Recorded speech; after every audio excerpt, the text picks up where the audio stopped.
I'm Mel Stewart, and this is the GMM Takeover of the SwimSwam podcast. Joining me today is a man who's the greatest age group swimmer of all time. Year after year, he's been on the edge of a breakout. So many predictions have been made about this swimmer, and today I'm glad to say that he is a 2021 or 2020, I don't know which one it is, Olympian, representing Team USA and a whole gaggle of events. Today we have Michael Andrew. Thank you for having me. Always an honor.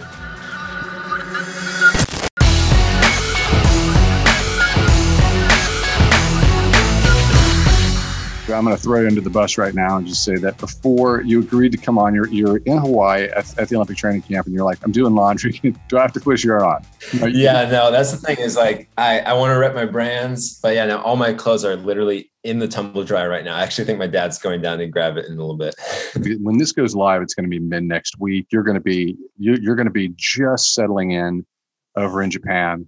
And I have to say this, since SwimSwam has been covering you, and even Braden Keith at the blog before he was with SwimSwam, it's like you have always been, you've been in this dance with fame, and everyone is so curious about you, and they all have opinions about you. Now, buddy, you're being shot into the global fame platform, and the stakes are higher. I just want to know, do you feel ready? 100%. I feel like, you've been on this journey with us pretty much from the beginning. And so to see the growth and the understanding and the things, like the principles remain the same. We know our value, we know where our heart is and what our goals are. And so with whatever comes our way, I just need to remain true to the truth and being honest as an athlete and what my desire is in the sport. And I think nothing can go wrong. Like people are going to have their opinions, but at the end of the day, it doesn't change what I believe or what we believe to work for us. And so we'll continue pressing on. You had a press conference, and in the press conference, you shared that you had personal choices about your health and your choice to be vaccinated or not. And you answered very clearly. And so I need to say this, I'm 52, I'm vaccinated, but I have friends who are not. And they've given me reasons that are similar to yours, and I respect their opinion. But I thought you handled it well.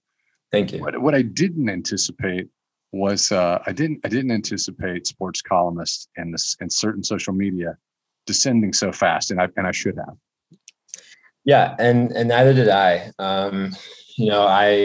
I knew the question was going to come at some point. I was prepared for it. I wasn't prepared for it in the sense that I'm going to try and be a political, try and dance around the subject.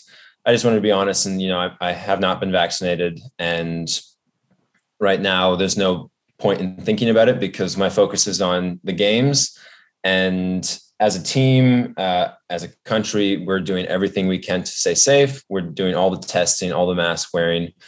And the protocol isn't any different for me than is the vaccinated athletes. We're all under strict lockdown, essentially. And so taking every precaution possible. And I'm just focusing on the work that needs to be put in so that I can swim fast. You can be like, no, I don't want to talk about this. but I think I've asked you about this once before. But when you were a kid, you were so fast, and it was very exciting. And we had a policy at SwimSwam, which was to run every single national age group record. Yeah. And you were dropping them all the time. And people got really upset about that. Mm-hmm. And it was, I think that's when some people responded negatively, and they were responding negatively because of that. And also because of the training USRPT.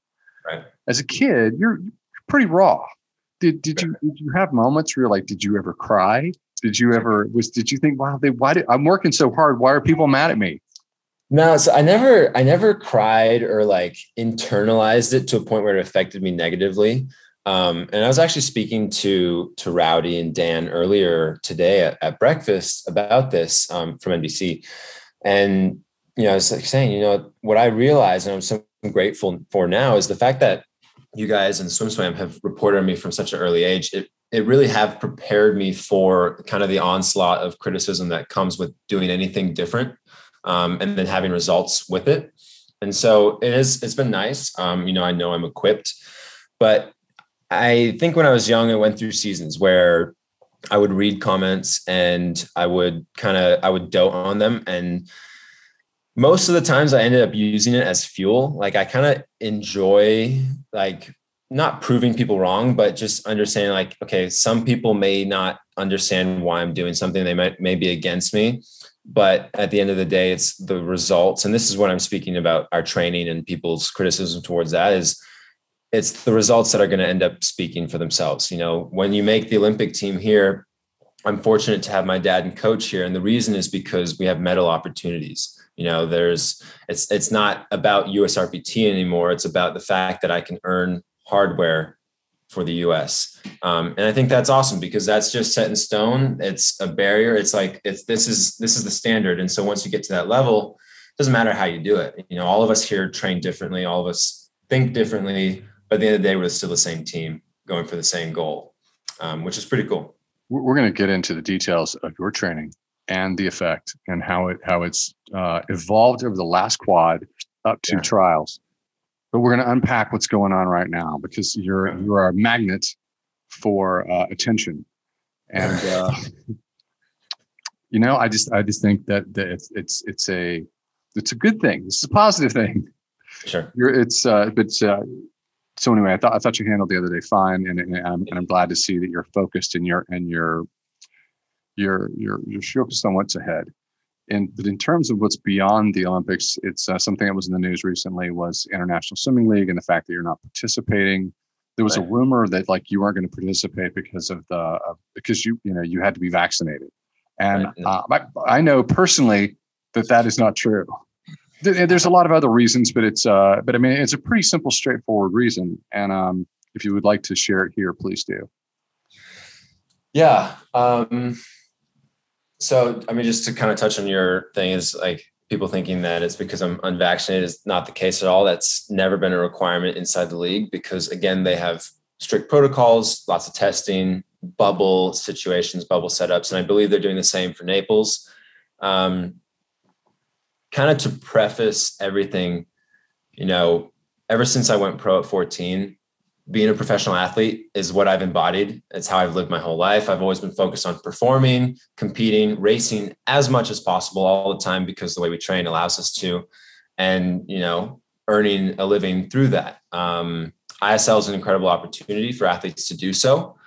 But with this season and where we're at, and for some other reasons that I'll probably keep to ourselves for now. But I have so much going on.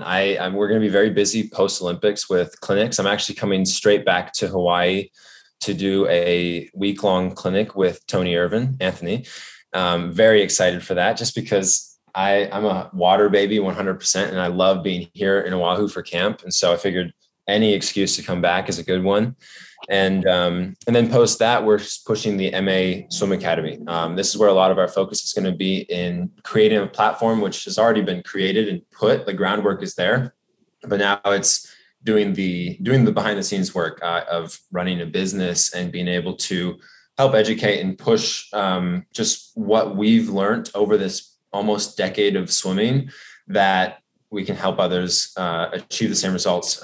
You know, what's different is I've seen a lot of athletes create things like this at the end of their career when they're done and when they feel free to give their secrets away. But we, as we always kind of stand out in wanting to do things differently, we want to bring people along with us and give them all of the truth, all of the data, all of my splits, all of the sessions. We want to help you, everything, whatever it is. We want to be completely transparent so that others can do it too, if you're crazy enough to implement it, because it's not easy. And I think that's one thing that I've noticed is really exciting, even being here on the team, is athletes and coaches here have been remarking at the sets I've been doing consistently and seeing the paces I'm holding and the distance I'm going. And it's really validating for me because, you know, I used to be told, oh, USRPT is easy. Like that can't be that hard.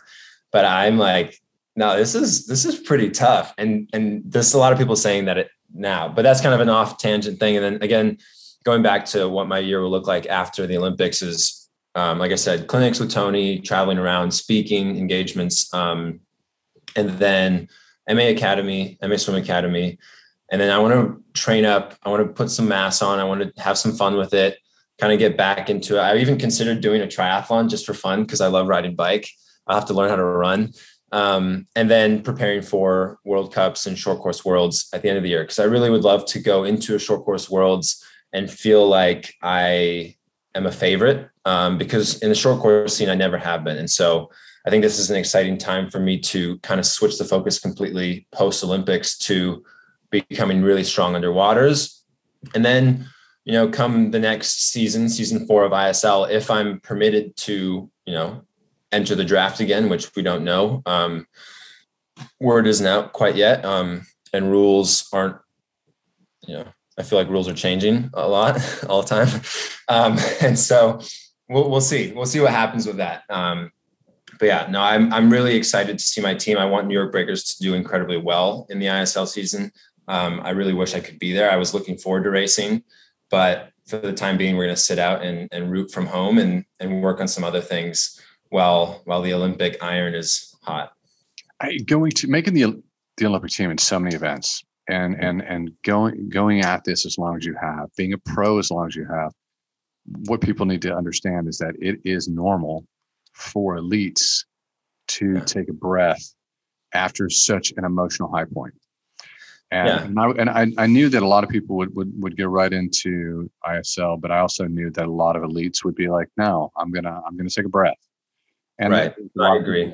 And I also know there's more to this story, and that's to be continued. But I just like the fact that you're a young man now, and you're building your business, and you're building it around something that's been battle tested for a long period of time. Right. No, and I appreciate that. And I think what's interesting too is I almost feel like, and I've done this to myself, and our family's done this, is I feel like the swim community almost looks and holds us to a little bit of a different standard because we've always been so crazy about racing. And the fact that I'm the one pulling out of ISL in such a, what seems like an abrupt way, it's like, oh, this is really odd. Like, why would somebody who's kind of created for ISL not doing it? And so I get where people's kind of confusion comes from. You disclose a lot. You're pretty open, and your stories always surface. But let's bring it back to the Olympics. Let's bring it back to, and I want to bring it back this way. This quad, you were. I was worried. I was very worried about you. First of all, let's go back to 2016. 2016. There was so much chatter, and the chatter was, and it was among I was on group chats with like hundreds of different people, and people were shoving me into bunches of Mel's in the group chat. And it was just like, it was all about the young crew that you had developed with as an age grouper and how you were going to eat it. And they were going to perform because of the way you trained. And that didn't turn out that way. You were the young performer of that crew. Mm-hmm. But in the next quad, it was clear that you and your father were trying things out. And then at a certain point, you're like, you know what? Dad wants me to do 400 IM. Mom wants me to do 400 IM. Then it kept changing. And then you're like, at a certain point, I want to be the fastest human in all the 50s. And that, I didn't see the logic in that. That scared me a little bit. Yeah. And I was thinking about your business. Yeah. At what point did you arrive at this decision? I want to be the fastest human in everything. Oh, at what point did I understand? Okay, so that was, I want to say that was like early 2019. So going into that season of preparing for my first long course world champs. Well, actually, I guess this would be even actually 2018 because they had selected the junior pan pack team. And it was already, it was like qualified for the worlds. I forgot we didn't even qualify for worlds that same year. It was a very interesting process. But it was kind of like right after pan packs, I was thinking, okay, I already know what I'm prepared for now, or like what I have to be prepared for at world champs. And it's all the 50s and the 100 breast. So I'm just going to become a mad sprinter. And so we kind of committed to that. We really didn't lift or change a whole lot. We just did a lot more speed things. We didn't race the 100s as much. We didn't race the 200s as much. And so I came to world champs in 2019, made finals in all 4, had a terrible 100 breaststroke. I don't even think I broke a minute at Worlds.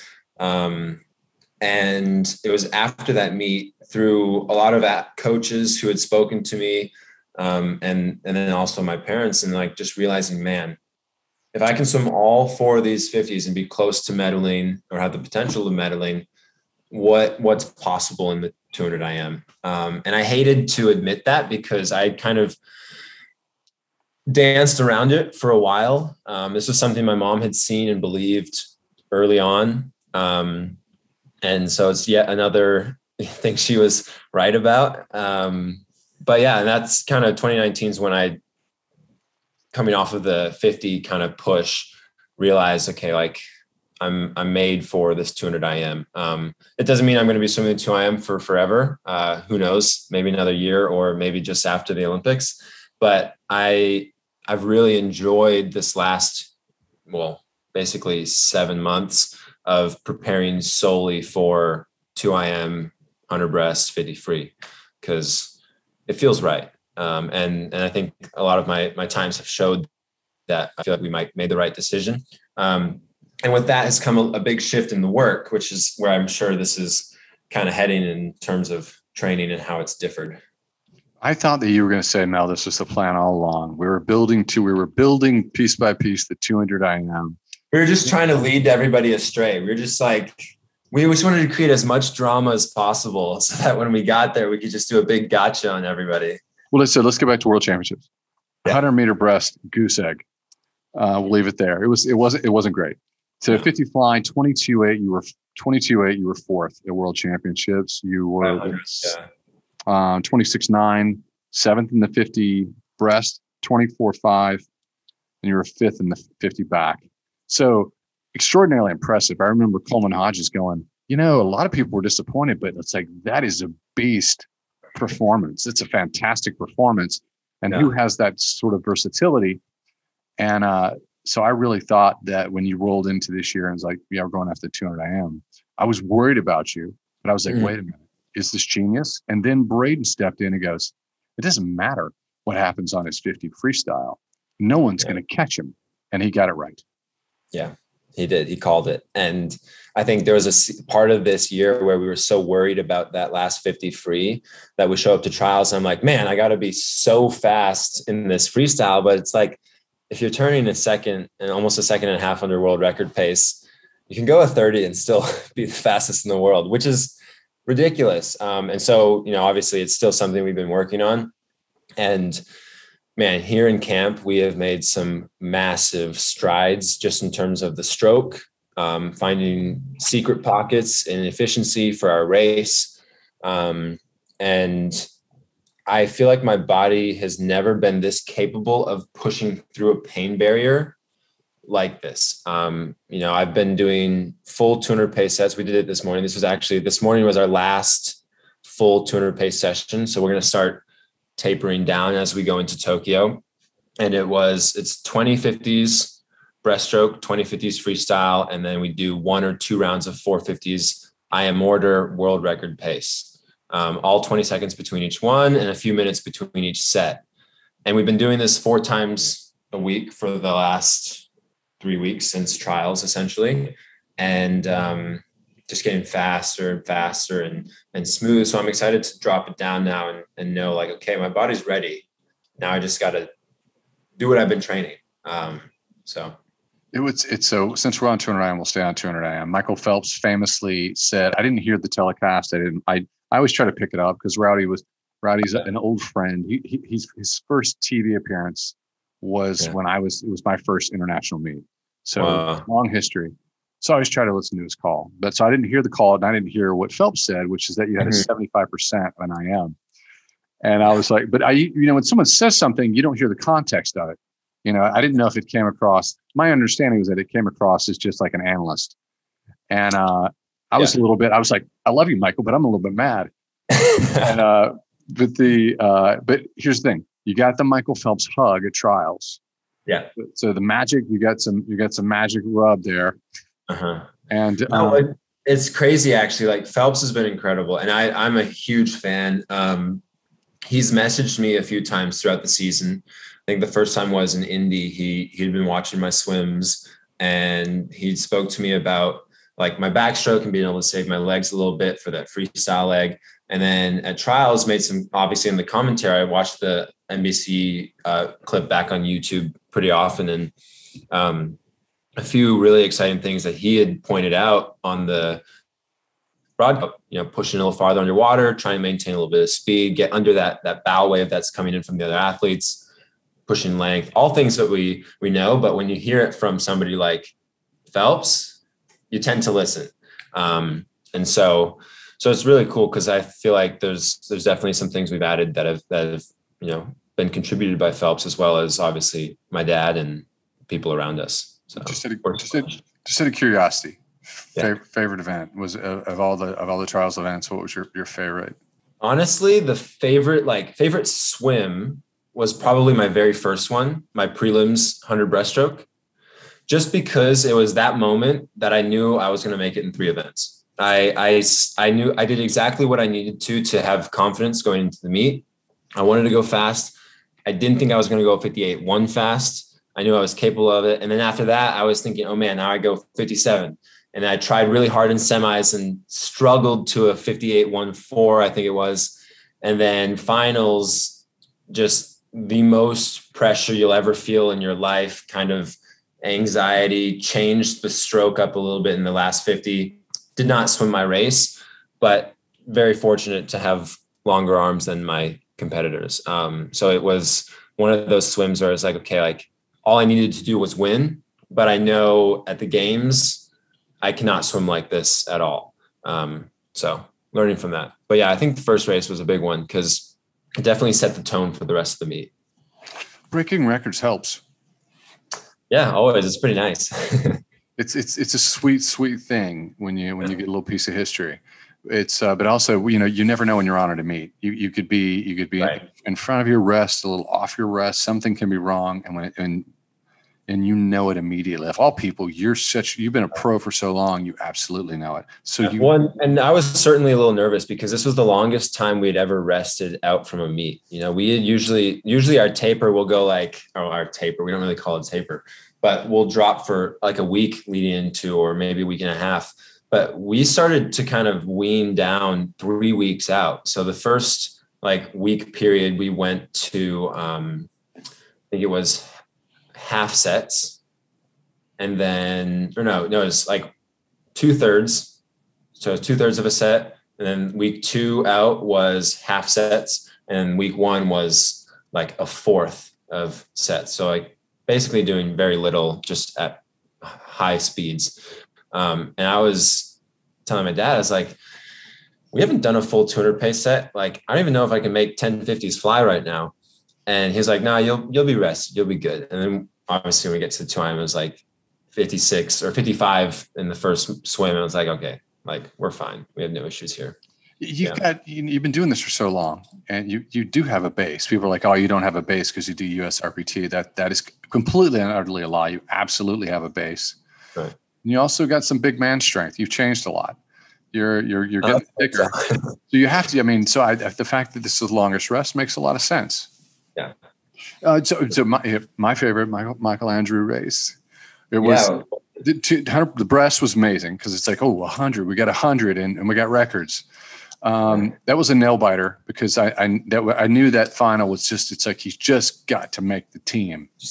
Yeah. But to me, 200 IM was just, I predicted you a 155.9, and I was being conservative because of the SwimSwam commenting nerds. Yeah. I predict, and I was like, I got it wrong. You totally just made me eat it. Go wrong, and I felt bad. I love that. Oh no, don't feel bad, Mel. I don't read predictions anyway. I mean, maybe I'll graze over them, but those are the kind of SwimSwam posts I tend to say as far away as possible.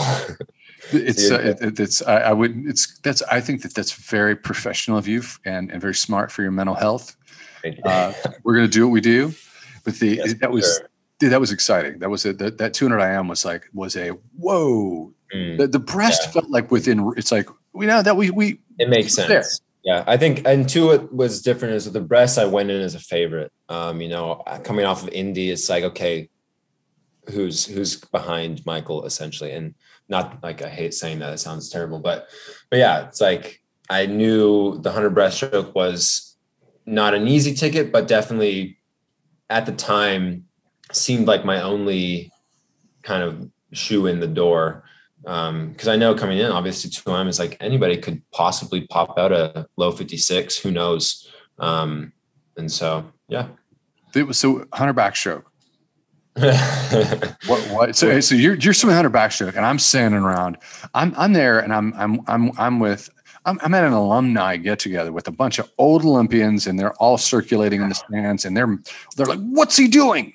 Why is he doing this? He needs to scratch. He needs to focus." So I think a lot of people were scratching their heads. What was going on? We got a lot of interesting comments on that from friends and people we respected too, and so I think a lot of them were valid. But I was at a point in the meet where I was like, I can do an extra 100. I know I'm going to have the day off from the 100 freestyle because we had decided early on that I was going to rest from that for the 2am. But it was weird because obviously I had that 100 backstroke before the 100 breast final on day 2. I was definitely a little nervous. I think my dad was more confident in my ability to do the 100 back and then the 100 breast final than I was, because I questioned it a little more. But I knew it wasn't going to be an issue if I made sure that my prelim swim, I didn't burn my legs, and I swam it very conservatively. So I did that. I went out, didn't gas myself, didn't go too crazy, and then had a really great warm down, good massage, nap, and I was fresh to go. But I do think looking back, there was a bit of a carryover. There was a bit of a, maybe even just a mental fatigue, the fact that it was an extra race, even though it was no pressure. And I thought maybe I can go under 53 and be in shooting distance of a team spot, but that clearly wasn't the case. And I'm actually stoked. I'm stoked for Hunter. He's in the room right next to me. And so become good buddies with him. And obviously Murph is legend in the backstroke. So it's a good, I'm happy with the backstrokers that are on our team. I wanted you to swim 100 fly. I made a prediction in the 100 fly. I so badly, Mel. And here's the thing. I actually feel like with the extra amount of buffer I had in between, I would have swum the 100 fly and it would have been great, but I most likely would have had to scratch it. And the reason was because we were fortunate enough. We were in a spot where I was like, okay, I'm pretty confident Dad's going to be selected to the team. And we want to speak to the coaches. We want to get the opinions. We want to be a team player. And just through deliberation, we looked at where the relays sat, specifically the mixed relays and then the men's medley. And so I think there's a day where it's like 100 fly, 50 free, 4x100 mixed relay, and being short axis breaststroke. There's a very high chance that I would get that spot with a 57 high.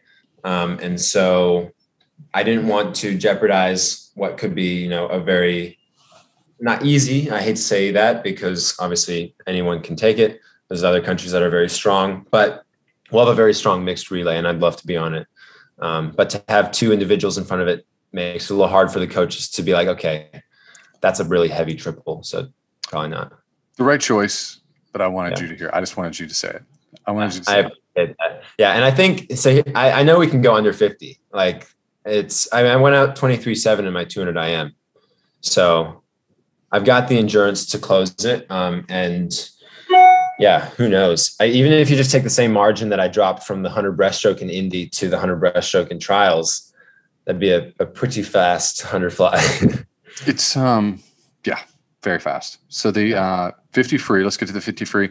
I predicted you at 21.4. Yeah. Pretty close. I got it right. But I predicted it being second to fourth. I thought we could see, there could be a lightning fast heat, but I felt like 21.4 would be, I felt like it would be second.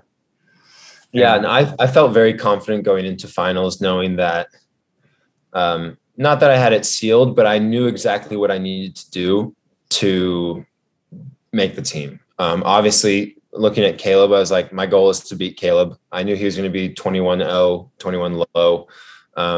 I feel like there were parts of the race where maybe I was climbing, but he's so lightning quick to the 15. And that's part of why I'm excited about what I get to work on after the Olympics, is because I think I can make a lot of gains there just as an athlete, outside of the pool, beyond swimming. I want to match or better Caleb on that first 15 meters, because I know my swimming's fast. So we shall see. But yeah, I agree. It was an honor racing with Nathan.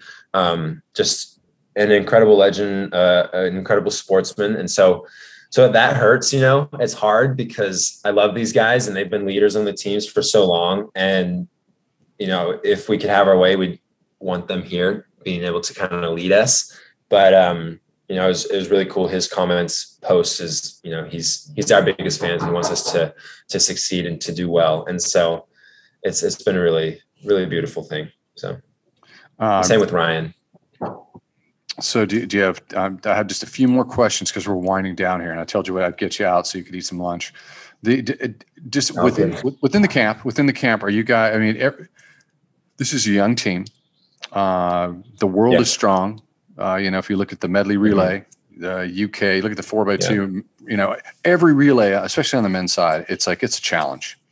Are you guys feeling that pressure? Because it feels like Team USA has always squeaked it out or performed well. We've had a few moments where we haven't, but on balance, we're always performing. It feels it feels at this point heading into the Olympics that this is going to be a bigger challenge than usual. Yeah, I feel like every Olympics it appears that way, and it starts to feel like that way. And obviously, once we get into Tokyo, I think the intensity of it will become more palpable.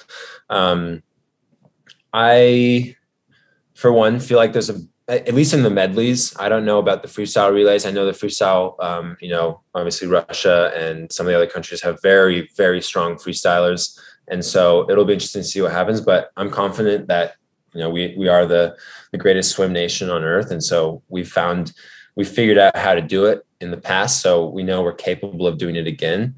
But for us in the medley, we're doing everything we can, and I'm doing lots of relay starts. I feel I'm so comfortable and so excited with my relay start, because I used to, obviously, and this, we didn't do relays. There's always the team trips. And I used to still just stand there with a track start and do this little spin and jump thing. And now I'm doing a step over, and it's consistent and it's quick, and I'm flying down the pool. And so there's things that we're adding, and for me at least, so that I can be that one of four very important legs in our relay.